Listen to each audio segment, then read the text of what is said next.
first edition of this annual President conference, Gustavo which takes Petro place at in the Germany Munich, Security Germany, Conference. and which also celebrates 60 years of develop consecutively addressing the security policy. Para evitar la extinción.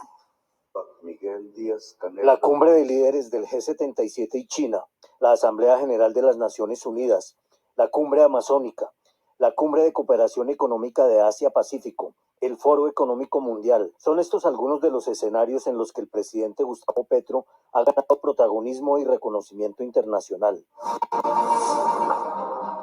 This crisis indicates that we are heading for a global collapse. We are facing a paradigm shift. And we have two alternatives to jump into the future. We have governed the world for the past 40 years. Under the paradigm that the free market would lead to better well-being for all. On the contrary, what has led us is to the possibility of the extinction of life on the planet. The reality is that the idea of continuous, infinite economical growth is over. Even more so. It can lead us to the barbarism, such as that experienced in Europe in 1933. We are currently watching a genocide on live television and we are not doing anything to stop it. We are all complicit in the genocide that is taking place in Gaza today. What is happening in Gaza today is arguably what awaits all of us. Especially the countries of the Global South. Because of global warming, water sources in the Global South are drying up. While in the North the ice is thawing, producing water in liquid form in abundance. This is why the peoples of the Global South are migrating northwards. A migration that will increase every day, creating a mass exodus from the south to the north. This crisis, the climate crisis that was produced by the free market, and it generates political crises that over time morphed into fascism and barbarism. We are faced with the destruction of democratic values and the destruction of the values of humanity too. But there is another possible way out of this paradigm. A new pact. A democratic pact between the Global South and the Global North. Because both Africa and South America have the greatest clean energy potential on the planet. And we could work together to overcome the challenges of the climate crisis. We have to do it as a democratic pact between equal partners. You in the North have the CO2 spewing chimneys that are leading the world to exodus, wars, and extinction.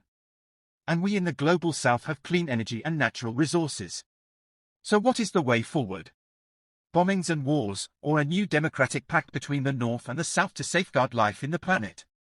If the answer is that we want to maintain the same power dynamics based on free market and brute force, that in the modern world we measure the number of planes, bombs, and innocent children killed, well, then that paradigm will lead us to the extinction of life on the planet. But if the answer is that we want to achieve a new democratic pact between the North and the South, public power will need to be strengthened. A new democratic public power with a vision of global well-being. To achieve this, we must start by changing power relations. We need to create a new paradigm in which the lives and well-being of all are at the center of public policy. If we really want to survive as humanity, we have to start by respecting the democratic values of nations and institutions. Most nations in the United Nations have voted to end the wars. And I ask you, why don't you listen to us? Maybe it's because those who want war are the ones who have the most planes, the most bombs. And are they the ones who think they have more to gain from the consequences of war and barbarism? What is at stake today is the future of civilization and humanity. Thank you. Gustavo Petro, President of Colombia. February 2024. This is the first Primer presidente suramericano a exponer sus planteamientos sobre cambio climático, inteligencia artificial y economía global, ejes centrales de la Conferencia de Seguridad de Múnich. La descarbonización de la economía, objetivo transversal del gobierno del cambio, es uno de los planteamientos que el jefe de Estado propuso al mundo en el reciente Foro Económico Mundial en Davos, Suiza. De la selva es esponja de CO2, pero el petróleo es la chimenea. O sea, lo que produce la crisis climática es la extracción y uso de petróleo, carbón y gas en el capitalismo del norte.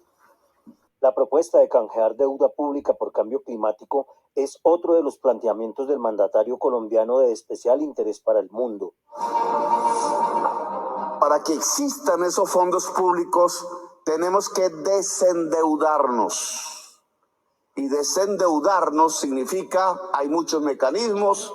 o emisiones de derechos de giro del FMI con ese destino, o reducción del riesgo país en la mayoría de los estados del mundo, o incluso, como lo han sugerido algunos, impuestos a escala universal que tendrían que colocarse sobre el comercio mundial del carbono, es decir, sobre el petróleo, el carbón y los bienes mercancías intensivos en el consumo del carbono. En la Conferencia de Seguridad de Múnich se analizará no solo la seguridad global, también la economía del mundo y su impacto en el cambio climático y cómo los planteamientos del primer mandatario inciden en la